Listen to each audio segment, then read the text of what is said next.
So this here, I thought I'd show you. I trimmed all these up, and you can see I just put the brush in there to rabbits like to go in here, so protect the rabbits from hawks and hopefully kind of give the rabbits a little bit of protection from the coyotes. We get coyotes coming around at night, so just kind of probably not going to stop a determined coyote, especially this spot here is a little thin. I have to reinforce that a little bit, but that's kind of my thinking there. Just give the rabbits a little habitat. That's another thing I was going to do other than build a chicken coop, was do habitat. I got some wood in the barn. Got a container of like 300 3-inch screws, so I might as well put them to use. Wood screws, you know, and build a little habitat for the bees. Let's go this way. So this whole area here I kind of seeded last year.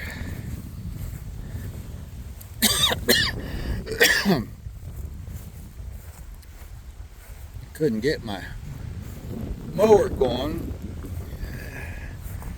One of them wouldn't start, and then the other two wouldn't start. Got the daggone. Well, I couldn't dethatch, and it's not too bad. A little bit dry there, but it's coming in pretty decent. You know, this shaded area is pretty good. Must be keeping the moisture in. So this vent here, talk to you about that. That's our is that a tick on there? Some kind of fly or something. That vent is our Easy Breathe. I think it's easybreathe.com or whatever. So they're out of an old area I used to live in Ohio back when I was in high school, and it's got an exhaust fan. It vents from the bottom, and then the technician comes by and drills a 6-inch hole with a Hilti drill that he rents. Gets a 6-inch bit for it, cuts that hole in there, and what it does, it operates on the stacking principle. So the heavy moisture air in your basement sinks to the bottom, and it sucks out that heavy moist air, and then the cooler the lighter air comes in. It comes in from the upstairs. So this is opposite the stairs. You know, that's the way they do it and set it up. And we got the good glass block installed from Champion Windows. They got good. Matter of fact, they're out of Cincinnati, where I'm originally from.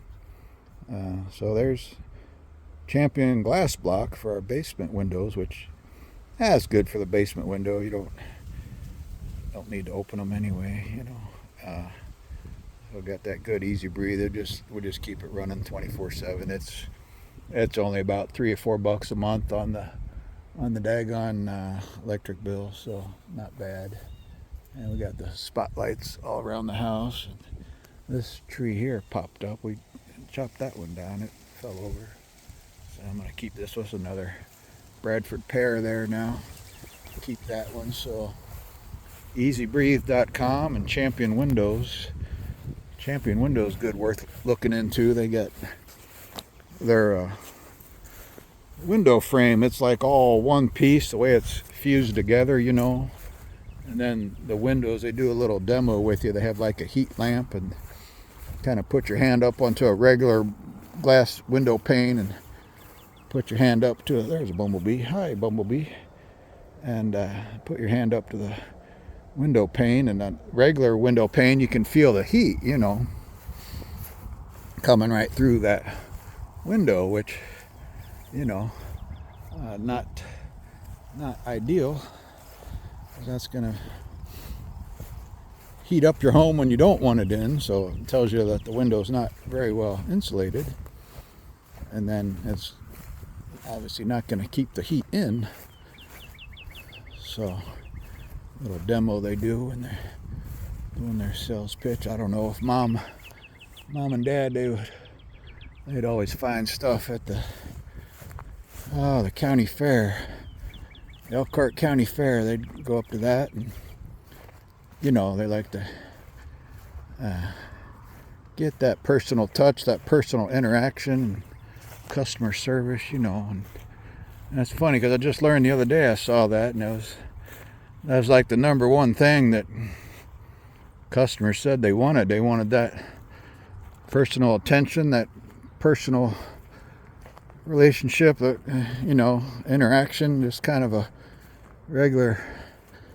having a regular conversation with a salesperson or customer service rep, and you build that rapport with people and get that business relationship going, and a lot cheaper to keep a customer than it is to acquire a new one. People don't understand that. They're starting to learn, but the whole word of mouth marketing game really changed with the internet. I mean, man, you disrespect somebody or don't give them good customer service, do a good job, or you don't have a quality product and you don't stand by it or have a warranty or guarantee, oh man. I read a lot of books about word of mouth marketing, but none of them had integrated, the modern, social media and all these Yelp and, Google Maps and different places where you can find business reviews, and,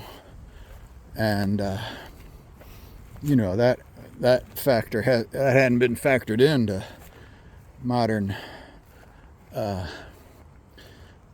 word of mouth marketing.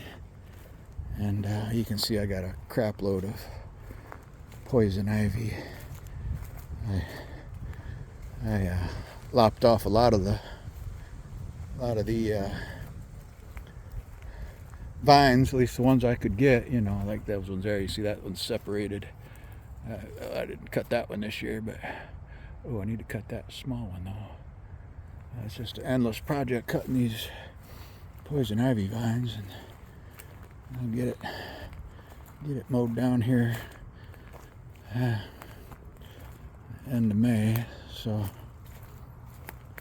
anyway, that's kind of word of mouth marketing. You don't take care of your customers, somebody else will. There's another deer trail. There's one there.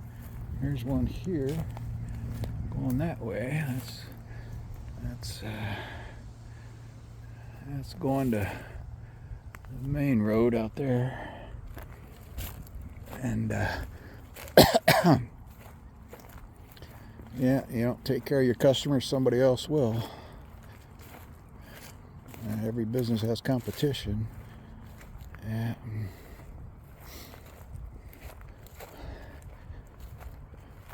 Yeah.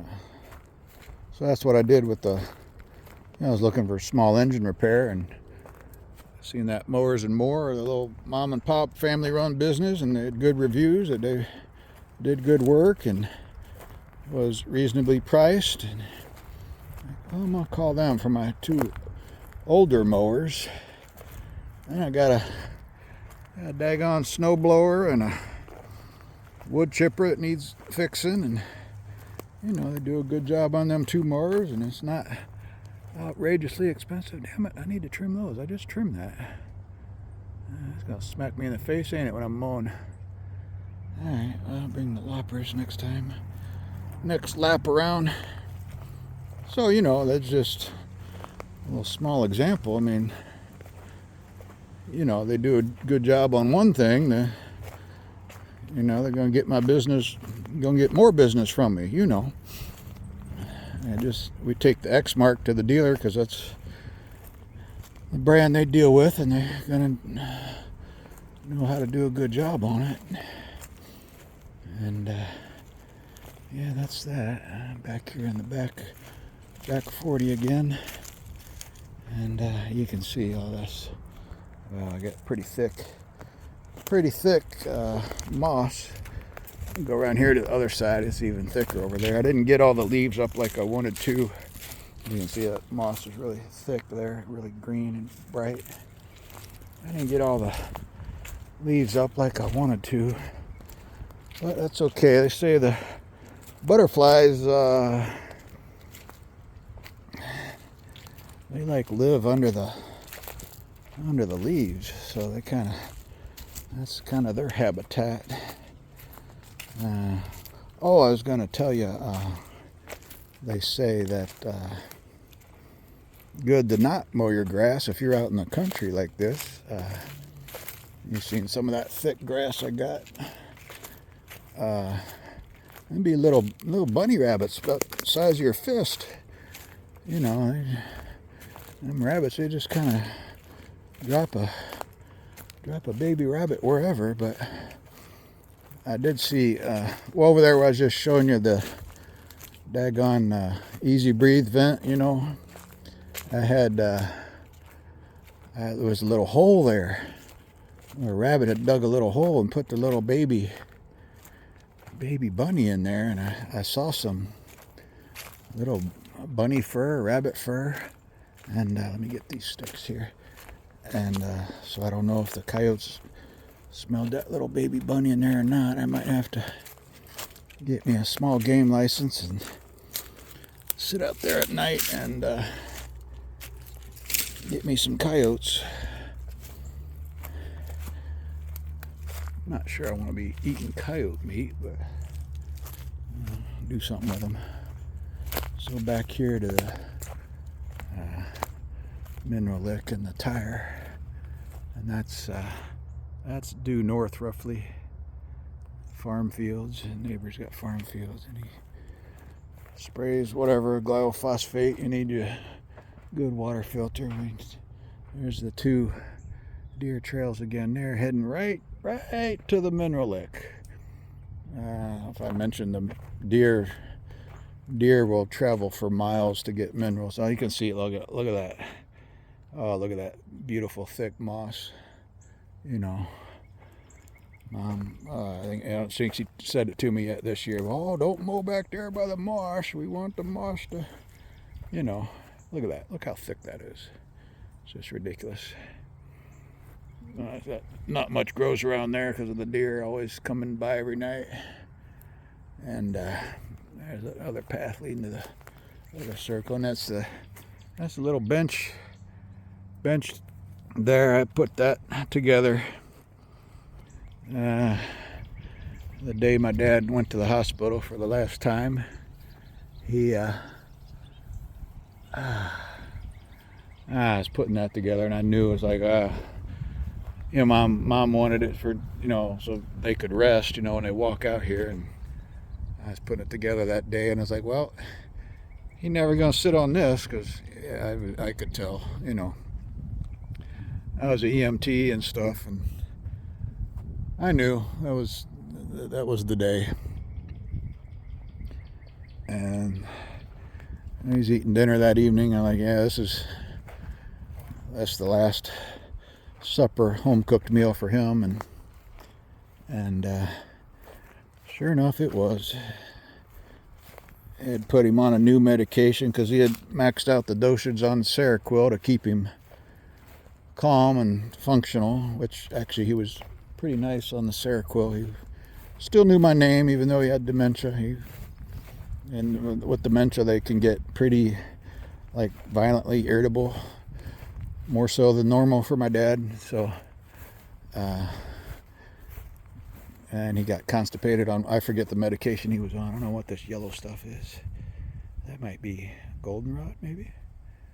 Probably something else. Well, let's walk over here to the daggone wood pile. We got big old family of groundhogs back through here. There's a hole there. You see, a few years back, I had a potato fork, like a potato rake, and I drug all that big stuff back out of the way so I could put more on the pile. And there's another hole, and there's some more in there, and there's some more holes back behind by them trees right there. I got a big old groundhog family living back through here. And here's the deer trail goes right through the center, down through there. I cleared a tree out of the way. It was down through there. That goes all the way back, straight back to the house. I planted some chufa, tiger nut. Tiger nut is the common name. But they found chufa in the hands of one of the pharaohs that was buried in one of the pharaoh's tombs. So chufa was very valuable. I think it's more higher in protein than eggs and, you know, nutritional qualities and things. It used to be a trail going back through there, but, you know, too many trails to keep up with. So I'm trying to keep it more simple. But the chufa, and it's technically, it's like restricted in Michigan. You can't get it mailed here, but it's like, well, I got a way. I got a mailbox in Indiana, so I can, you know, not illegal, but it's restricted. What the hell does that mean? I gotta trim that one off. Man, I just walk around and find more stuff I gotta trim. Thought I was done trimming. The stuff grows. That's, you see, that's honeysuckle there, not quite bloomed out yet. It's in the shade a bit. But that chufa, like the pharaohs, would be buried with their favorite sword or dagger or whatever, and he had chufa in one hand, tiger nut. You can buy them just to eat them, but it's restricted in Michigan and might be restricted in your area. But, and that kind of, you know, is something you can just buy and eat for your health, but oh, you can't buy it because you live in whatever state and they don't, you know, it's restricted because they don't like it. They don't want you growing it. They don't, you know, it goes doesn't coincide with big agriculture. But the deer, some of the piles on that trail that going down the center there, the deer dug that up and ate it so they can smell it down in there. And I guess turkeys like chufa too. And some people, they get the big broadcast spreaders and all that and plant it and everything. There's a trail right there, the deer, you know. In the wintertime, you can just see the dozens of trails coming through the property. I get deer bedding down in my front yard. Sometimes I see them in the backyard here. I had a big buck one day, broad daylight like this, and I just scared him up. He was bed down on the neighbor's property somewhere over in here a little bit. You can see it's getting kind of thick already, and everything's not even all growed out yet. But yeah, that's that. So they say don't mow till end of May because you might mow over a little baby bunny and you don't want that. So don't know if it's going to be a dry summer again or not, because I had problems with those tomato plants. Man, I'll let them go a couple days without being watered and they dried up like nothing. Like, man, we got that sandy soil, as you can kind of see here. It's getting pretty sandy and dry. There's a little spot around here where the turkeys, we'll get turkeys come through too, and they dig a little hole and gives themselves a little dust bath, you know. Like to flop around in the dust, get the bugs off of them or whatever. Yeah, that's about it. I'm heading back now, so we'll talk at you later.